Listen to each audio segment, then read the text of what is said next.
welcome back to another Factional Fight update from Griphyth's car. As you can see, I'm driving in my car on my way to work on this dark and gloomy Halloween morning. Just to give you an update about what's going on in the world of Factional Fight. I do apologize for the darkness. It is Canada, and around this time it is super dark in the morning. Although my hope is that by the end of the video it gets a little bit lighter. So, what's going on this week? Wurm has announced and released the new Halloween, event. So it's a big Halloween event going on right now where you can, do some hunting and get yourself a nice, cool witch's hat. And what's the other thing? Is a skull mask.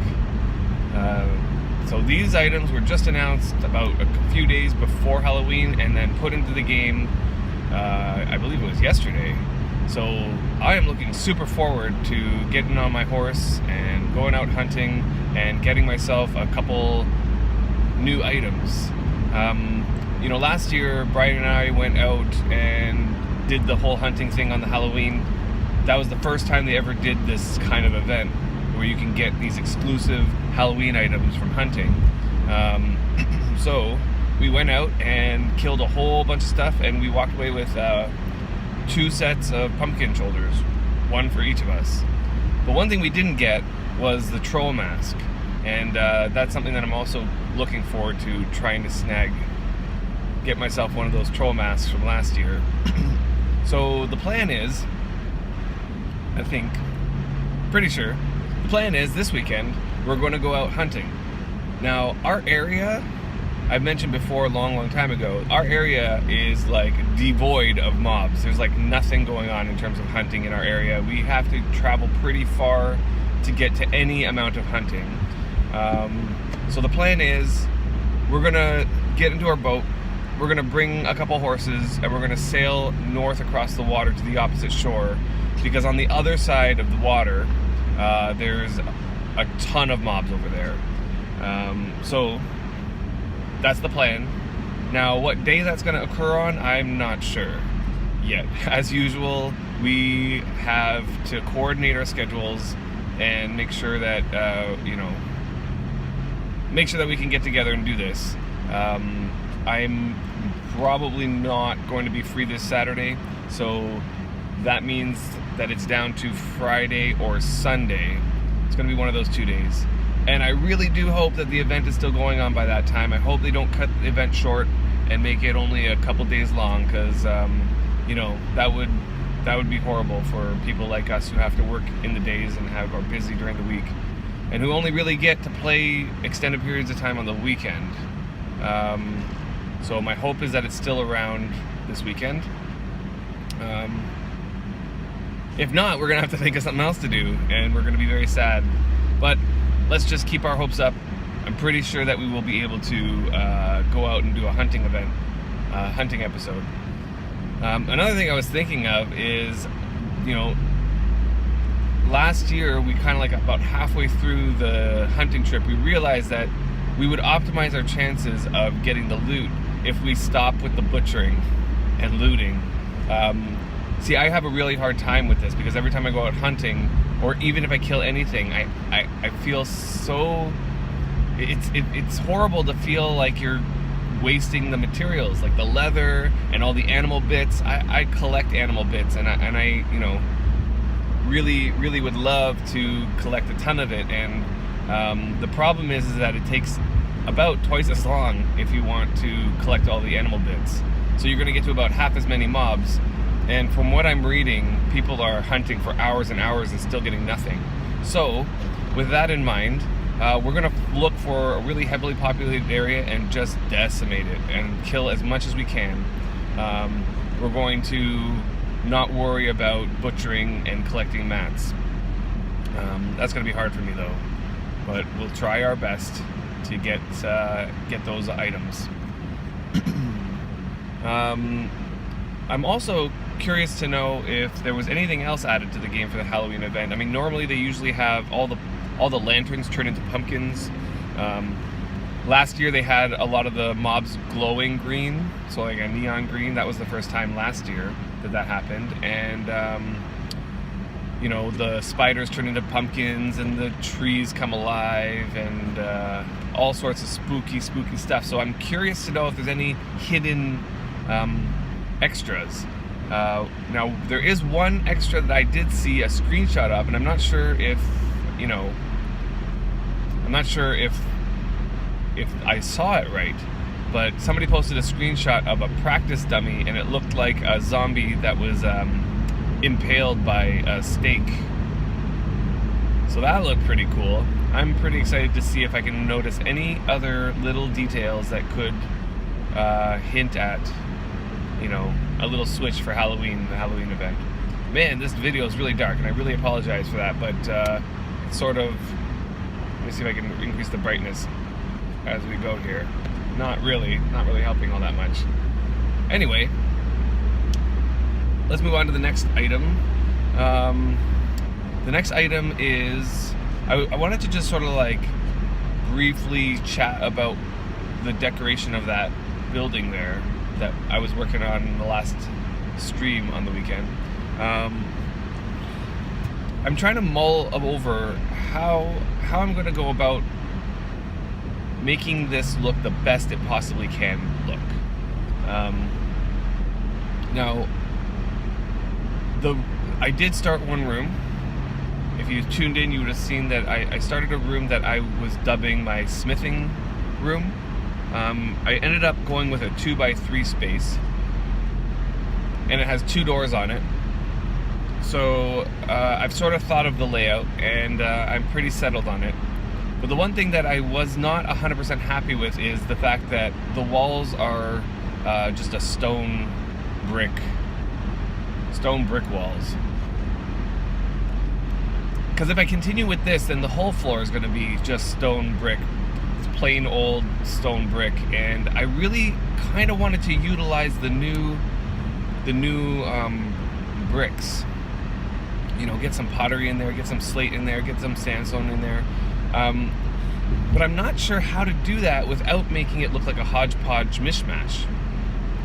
Because every wall has 2 sides. So, for example, if I want, let's say, when I'm in my blacksmithing station, let's say I want the walls to be sandstone, or whatever it is, what's going to happen is that then the hallway outside is going to be sandstone, which is no problem, except for if I want the next room to be slate, then the hallway is going to look like sandstone for a little bit, then slate for a little bit, and so on and so forth. It's going to just be a hodgepodge of different bricks. So then I thought, what if in each room I create 2 different wall types? So like one side is sandstone, let's say, and the other side is whatever else, like pottery, or, you know, I'll pick 2 that kind of go together. So when you're in the room has 2 different colored walls, but then that way I can make it so that the hallway is all one wall, and then I'll just you know, replace the other walls with something else. Now, this is going to require a lot of bashing and fixing up, but I'm okay with that. I'm okay with spending a little bit extra time and a little bit extra mats on that, just to make it look just right, and get the edge on Brian's, because of course we're having a competition to see who has the best decorated floor. I've also settled on the fact that I want all my stations down in that area, so it'll be just a bunch of different stations, and only storage of items that, you know, make sense to store.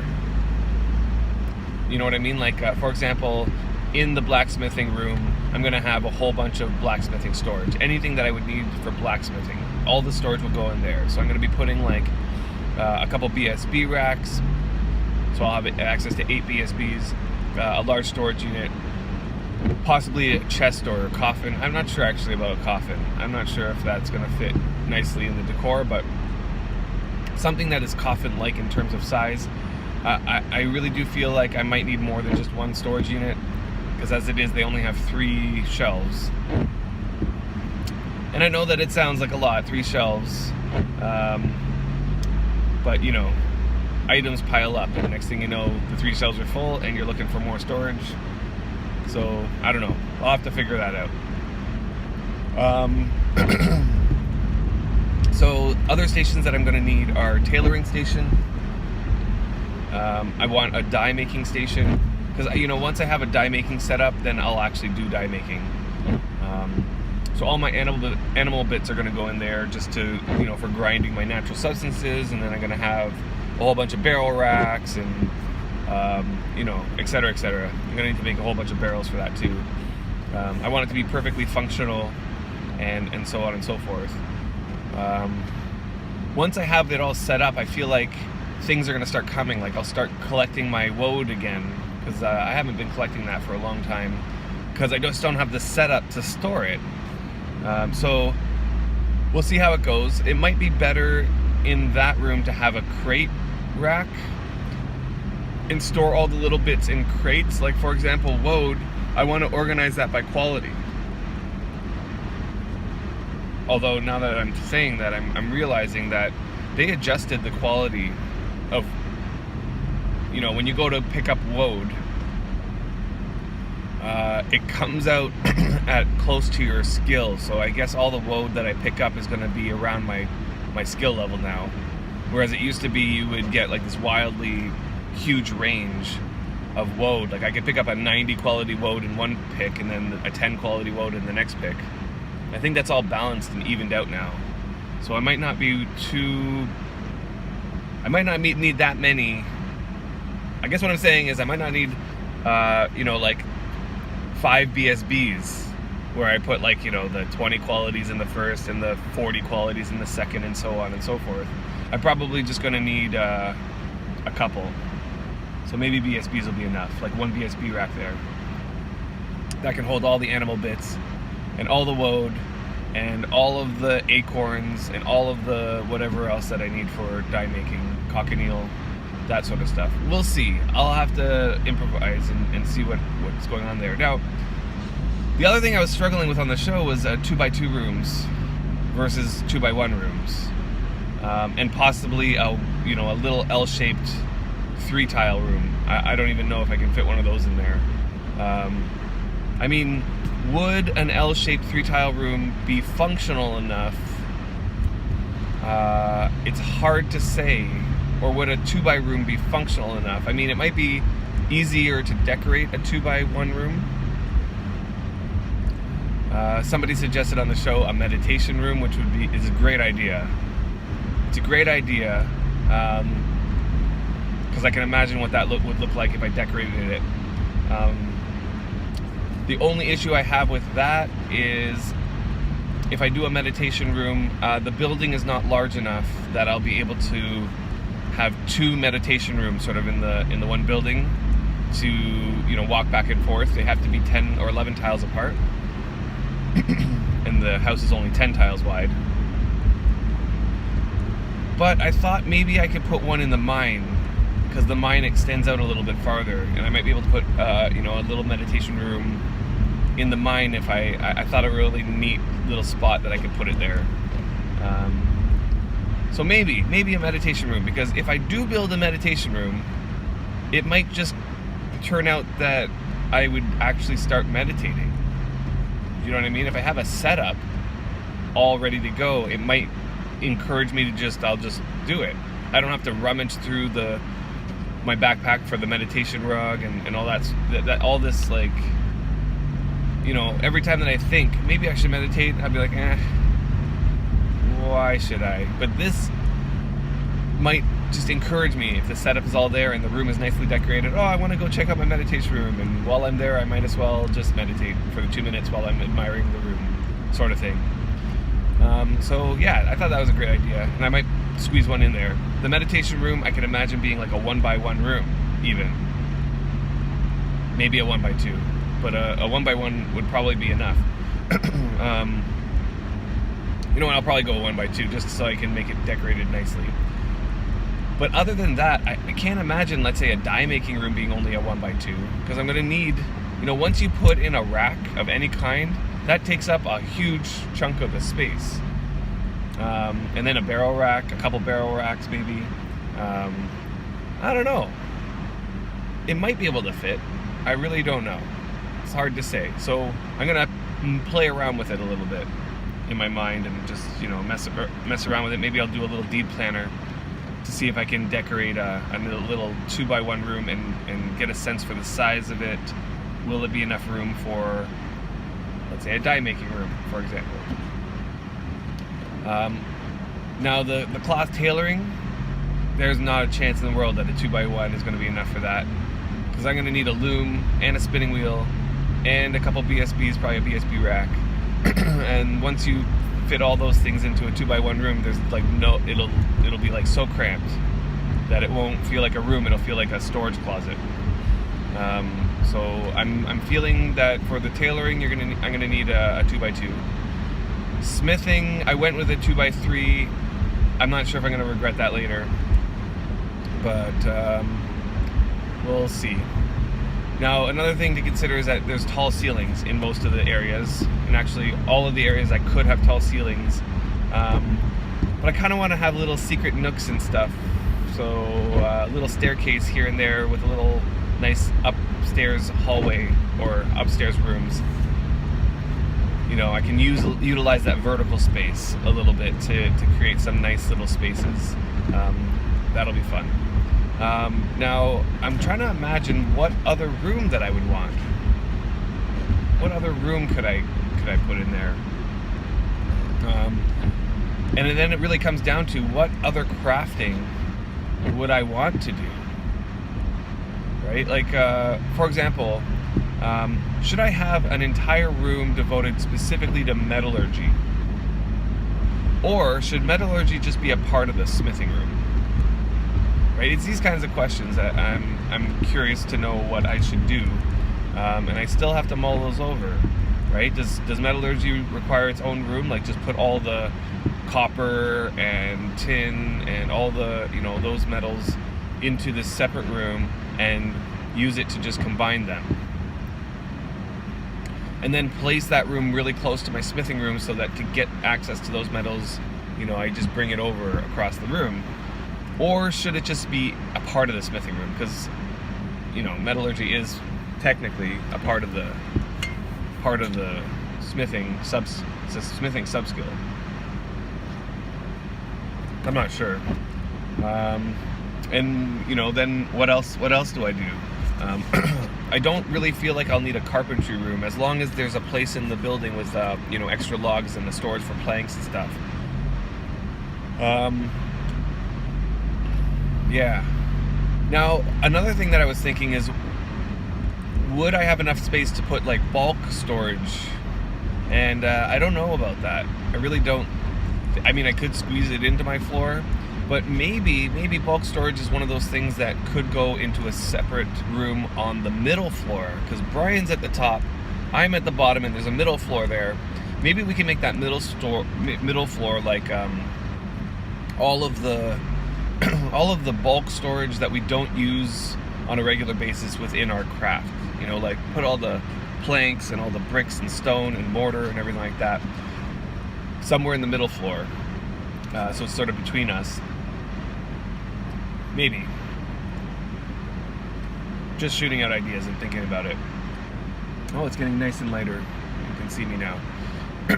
So those are my thoughts on the building. I just wanted to keep reminding myself about a couple other projects that I want to keep in mind, and they're going to be long-term ones. So the priest deed is still going. Everything on the top tier looks pretty good. I just need to level out a little bit more going forward. And I want to shape and round the, you know, from that back platform to the front platform, which is going to be at the water level. So it's going to be literally a 2-level deed, one near the back, which is going to be super high up, and one near the front, which is going to be right on the water. And it's going to be sort of another natural sloped hill down to the bottom. So it's going to require a lot more digging and a lot more possibly surface mining. We'll see what the rock looks underneath. I'm definitely going to have to surface mine an area for a mine entrance and a boat mine entrance. So those are going to have to be, you know, terraformed and surface mined and and we'll see how that goes. It's going to take probably a whole bunch of dredging and stuff. But I'll see what the rock is looking like, and if the rock looks good, then it might not be that bad of a job. So I'm going to make a boat mine entrance, and then that brings me to the other project, which is a boat mine. I'd like a nice little entrance that I can drive a boat into. At the very minimum, NARS should be able to fit in. I might try to get the big boats too.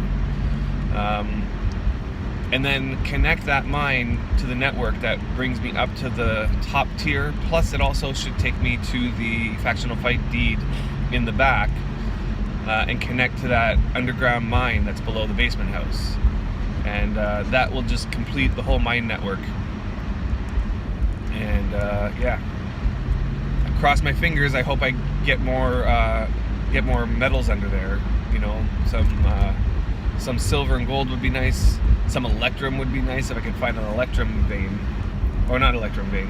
There's no electrum veins. Those are metallurgy. That's silver and gold put together. So really, I'm looking for any other vein to increase the variety, because as it is, my deed is pretty not diverse in terms of veins, at least the ones that I've exposed. I got a slate vein, I got an iron vein, a couple iron veins. I don't think I have anything else. I might have a lead, and that's about it. I have a couple off-deed places where I have some other veins, like I think there's a silver somewhere off-deed, but on deed there's not really all that much. So hopefully the new deed has some more, and the connecting area between the two deeds where I'm going to have to tunnel through, hopefully that has more too. So those are my big projects. Looking forward to, you know, slowly but surely continuing on all of them. And, you know, like all projects in Wurm, it's like these things are going to just take time. Like, that's just sort of the nature of Wurm. Last thing I want to talk about is the priest stuff that's coming.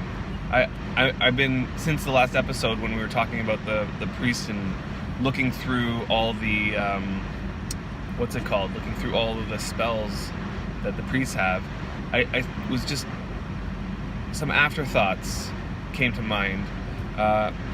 So on the stream I was basically saying that, here, let's turn this off, that might make it better for the sound. Should have thought that earlier, shouldn't I have? So on the stream I was thinking, I need my priests, I need at least one of my priests to have strong wall. That's sort of like the bottleneck for me, like the make or break. I have to have strong wall.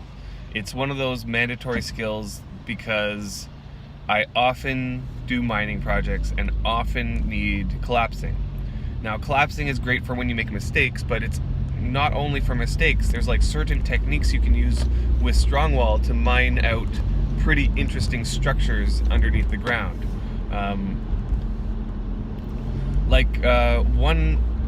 One thing that, just a basic example, you know, hold on, let me just focus here for a second. Yeah, okay, I'm good. So one example would be, it's one of the methods to create a flat mine entrance. You know, like how normally when you open a mine tunnel, there's like a slope down into the mine? But if you want a flat tile right on the mine entrance tile, then one strategy is to open up a completely different mine entrance, like a temporary one, you know, and then mine in a little bit, turn to the right, and then turn to the right again, so you're mining back towards the face of the rock, and you mine out. Because if you mine out from a tunnel, then it'll just connect the floors together. And if you can do some, you know, quick calculations now that you have the slopes inside the mines, you can calculate and get so that when you mine out, you're exactly level with the ground outside, and that'll create a mine entrance. But then, of course, you'll need to collapse that other temporary one.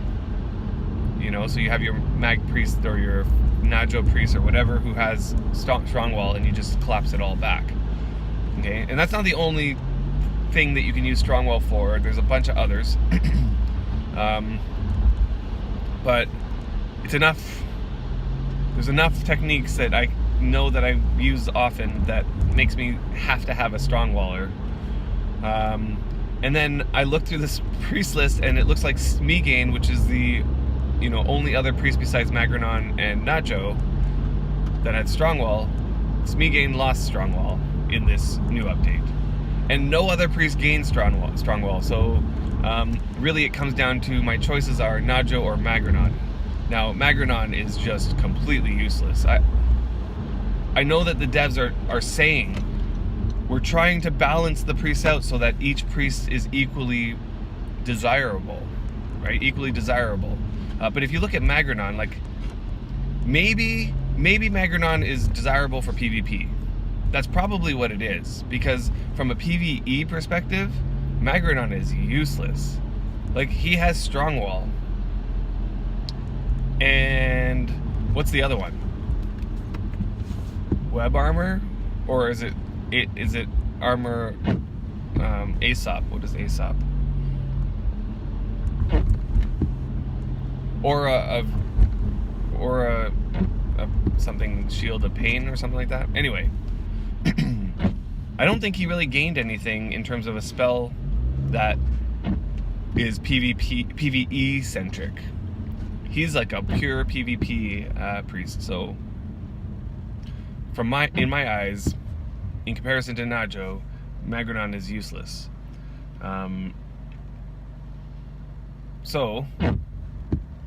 Najo has the 5 key spells that I'm really looking for. I was thinking, do I even have a 6th spell that I really need? I couldn't think of one. So the 5 key spells that I'm looking for are Strongwall, Courier, Genesis, Essence Drain, either Essence Drain or Life Transfer. I'll be okay with one or the other. And the last one is the Wind of Ages. Now, Wind of Ages, I actually don't need that one, because I have my Vin priest who also casts Wind of Ages.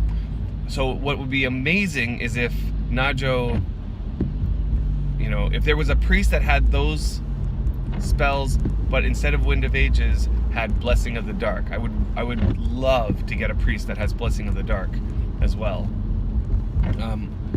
Now I know that this might seem overpowered or whatever, but I could always hope for one. This would be the ideal situation if I can get a priest that has those spells plus Blessing of the Dark, because that would round out pretty much everything that I could hope and desire for. And as it is, I'm feeling like 2 priests just isn't enough to get all the spells that I want. So I might just have to make sacrifices. So my final thought on this whole thing was that I realized afterwards that they still haven't assigned Gary his spell list. So Gary is still sitting there with no spells, and potentially the devs are waiting to get all their feedback before trying to balance out Gary and put a spell set that isn't quite available yet, and just put it on Gary. That's a possibility. And so I'm still holding out hope that Gary gets a spell list that contains these spells that I'm looking for. What's interesting though is that Libella has the spells that I'm interested in. Like that, if I could be Libella, Libella has those spells. Libella has Essence Drain, Dark Messenger, which is the same as Courier, Strongwall, and Blessing of the Dark. And the only one that I would say Libella is missing is Genesis. And I would be okay with that. I'd be okay without Genesis, because Genesis gets rid of bad traits, and normally if a horse has bad traits, I'll usually kill it, unless the other traits make it a 5-speed. But even then, it leaves a horse with just 5-speed, the 5-speed traits, and no 6 trait. And I have enough 5-speed horses that I'm breeding that have the 6 trait spark, has a spark in their eye, and that's really what I'm going for, is the 5-speed traits plus spark. because Spark increases the length of the lifetime of a horse by 50%, which is super valuable. So I might even just start killing the 5 speeds that have a 6th bad trait anyway. So Genesis is not like the biggest deal. I use it rarely. So I could live with the other 4 and give up Genesis. So if you know, Gary gets that spell list, or if one day Libella comes to freedom, that's a no-brainer move to switch from Najo to those. Anyway, that's pretty much what's on my mind. That's all I have to say. You know, the stream probably on Sunday, but it could be on Friday. We'll see what the dates, you know, what dates line up and what day we are both available. And otherwise, it might just be one of us again. I don't know. We'll play it by ear and see what happens. So until next time, until this weekend, we'll see you then. And you guys keep on worming.